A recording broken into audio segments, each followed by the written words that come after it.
बंगाल के मुख्यमंत्री शुभेंदु अधिकारी की पीए चंद्रनाथ रथ की जो निर्मम हत्या कर दी गई थी उसका खुलासा हुआ था। हालांकि बात करें अगर खुलासे की, तो खुलासे के बाद जो है 3 लोगों की गिरफ्तारी हुई थी। वहीं पे गिरफ्तारी होने के बावजूद जो है एक नाम ऐसा था जिसको लेके बहुत बड़ा सस्पेंस चल रहा था और उसी नाम को लेके जो है खेला भी हो गया था। जिस हिसाब से देखा जाए कि वो अयोध्या से जो है वो गिरफ्तार हुआ था, उसके बाद जो है सीबीआई जांच कर रही थी। जांच में खुलासा हुआ कि ये शख्स नहीं, दूसरा शख्स है। तो इस पे आज हम लोग चर्चा करेंगे। जिस हिसाब से देखा जाए शुभेंदु अधिकारी के पीए चंद्रनाथ रथ की जो निर्मम हत्या कर दी गई थी जीत के बारे में, तो पहले इस पर थोड़ा सा चर्चा कर लेते हैं, फिर उस नाम के बारे में चर्चा करेंगे। देखिए, पश्चिम बंगाल में जब शुभेंदु अधिकारी के पीए चंद्रनाथ रथ की हत्या हुई तो पुलिस तुरंत एक्शन मोड में आ गई और उन्होंने आनन फानन में जांच की। तो उन्होंने अगर देखा जाए तो बिहार से 2 लोगों को गिरफ्तार किया और एक शख्स को जो है यूपी से गिरफ्तार किया। यूपी से उन्होंने राज सिंह को गिरफ्तार किया।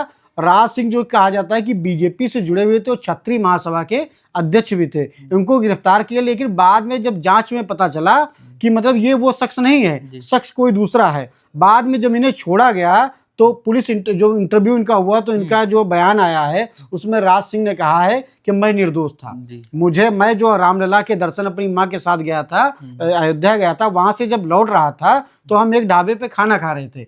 वहां से जब हम अपने घर की तरफ वापस आ रहे थे तो पुलिस की टीम ने हमें गिरफ्तार कर लिया और पुलिस ने इन पर दबाव भी बनाया।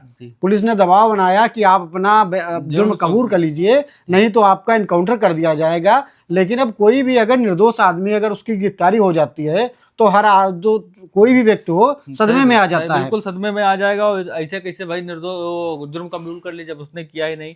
वहीं पे इन्होंने जो है सीबीआई का शुक्रिया अदा किया है कि जिस हिसाब से देखा जाए कि सीबीआई जांच के आदेश दे दिए गए थे, तुरंत एक्शन में भाई सरकार आ गई, सीबीआई जांच के आदेश दे दिए गए। उसके बाद जब ये खुलासा हुआ तो ये जो थे इनकी जगह पे कौन था? देखिए, इनकी जगह पर राजकुमार सिंह की गिरफ्तारी होनी थी और गिरफ्तारी हो गई राज सिंह की। मतलब पुलिस से अगर देखा जाए तो इतनी बड़ी चूक हो गई। एक निर्दोष को अगर देखा जाए तो फंसाया जा रहा था। लेकिन अगर बात करें राज सिंह की तो राज सिंह ने खुलासा किया है कि अगर सीबीआई उसमें इन्वॉल्व नहीं होती तो हमको तो है इनकाउंटर हमारा कर दिया गया होता। बिल्कुल कर दिया। जिस हिसाब से सरकार भी एक्शन में है, पुलिस तो और उससे ज्यादा एक्शन में है।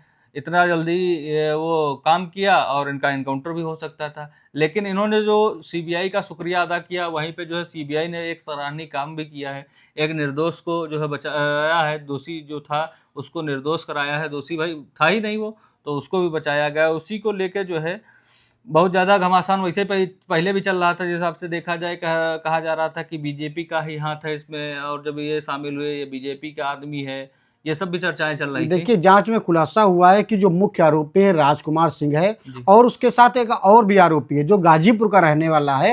हालांकि उसके नाम की भी पुष्टि नहीं हो पाई है, ना तो उसकी गिरफ्तारी हुई है। लेकिन राज सिंह जो है, राज सिंह ने भगवान का शुक्रिया अदा किया है और उनकी मां ने इंटरव्यू में कहा है कि मैं भगवान रामलला का धन्यवाद देना चाहती हूँ जिसकी वजह से मेरा बेटा सुरक्षित वापस लौट आया। नहीं तो अगर सीबीआई नहीं जाती तो हमको लग रहा था कि राज सिंह का इनकाउंटर हो चुका होता।